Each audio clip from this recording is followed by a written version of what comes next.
magic pageant of parade. Discipline, measure, self-control. But the modern soldier is a man of the world, and here is the world he serves. Malta, stone of shimmering white, set in the azure Mediterranean. Army station, naval base. Malta, the George Cross Island.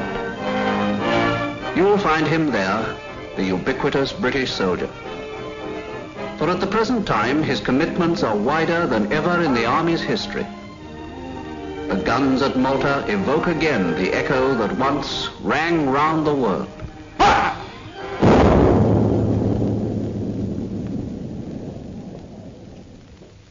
But there are other traditional duties that are expected of a soldier, especially in a naval base.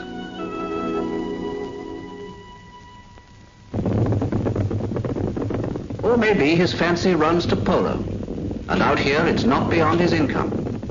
The ponies come from Malta's Pony Club, open to all ranks who want to feel anew the thrill of a gallop. You'll find him too in Tripoli, under the sign of Romulus and Remus, the wolf-mothered twins who founded ancient Rome.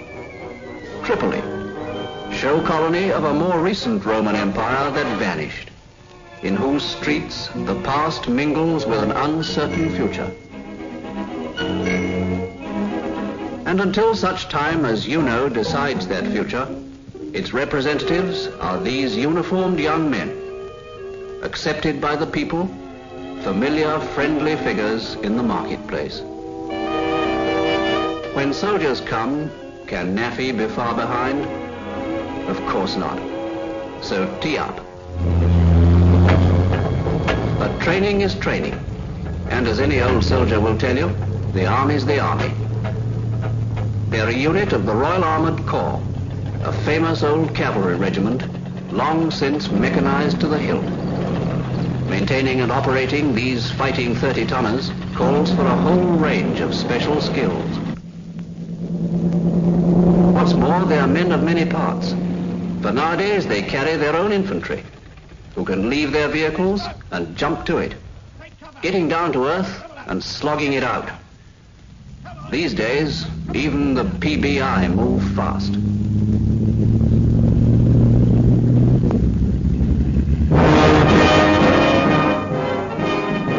Farther on to Suez, highway to the east, where in torrid heat and sometimes flame, history has been cast. There stands the statue of de Lesseps, memorial to man's enterprise, watching the cargoes of the world go by. There too you will find the British soldier, in leisure as on duty, making the best of what life offers.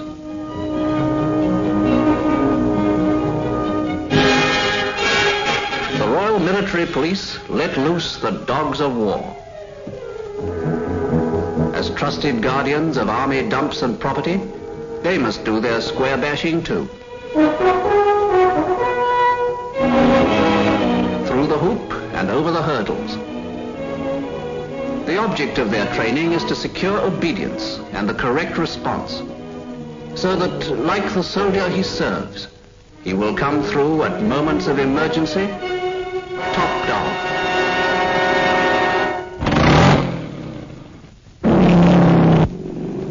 Take a stretch of desert, a few motorcycles marked unfit for service, a track built by the men themselves off duty. The result? Dirt track records up to par, and ex-soldiers now riding professionally.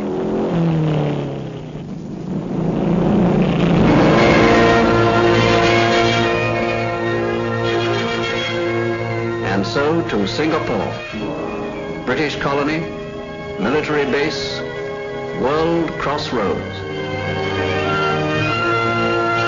Strolling down famous Change Alley, this great cosmopolitan eastern city, founded by Sir Stamford Raffles, looks peaceful enough to army sightseers.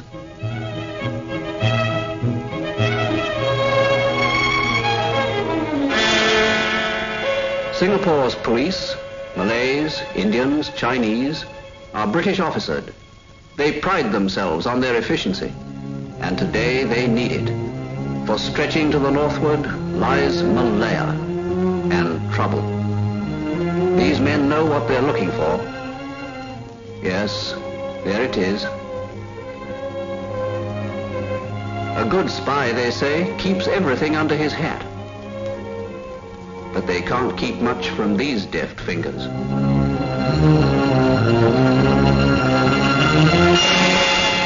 Damage, property attacked, trains derailed, buildings burnt, mutilation, murder.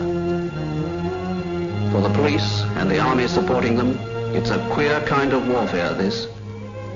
Against an enemy subtle, clever. Against death concealed behind the things of every day. Over the jungles of the interior go the RAF Dakotas with supplies for the men below. For down there are the troops on their ceaseless, dangerous patrols. Malays, Gurkhas, and British side by side. Often far from their company post, itself but a clearing in the wilderness.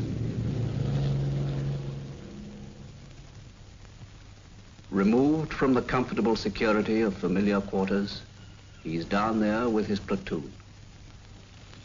And now, pushing through the rustling curtains of green, the months of careful training tell, keeping him alert, suspicious, sensitive.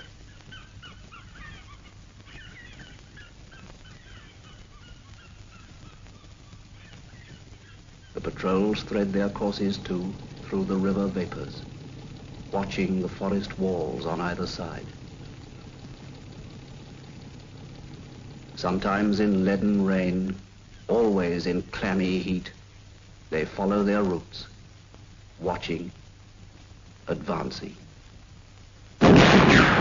Sniper. Seldom any warning. Which direction?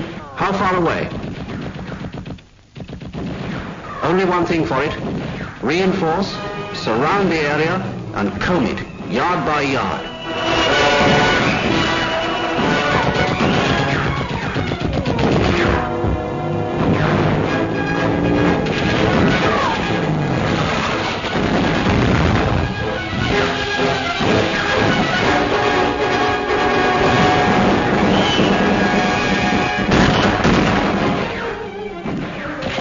Modern weapons, yes, but behind them are the enduring qualities: steadiness, initiative, control.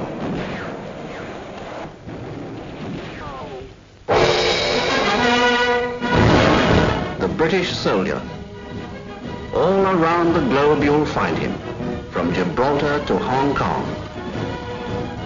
Everywhere he stands against the threatening years, staunch symbol of our common will to order.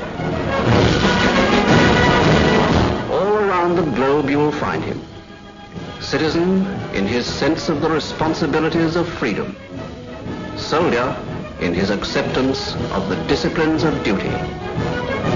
Truly, a man of the world.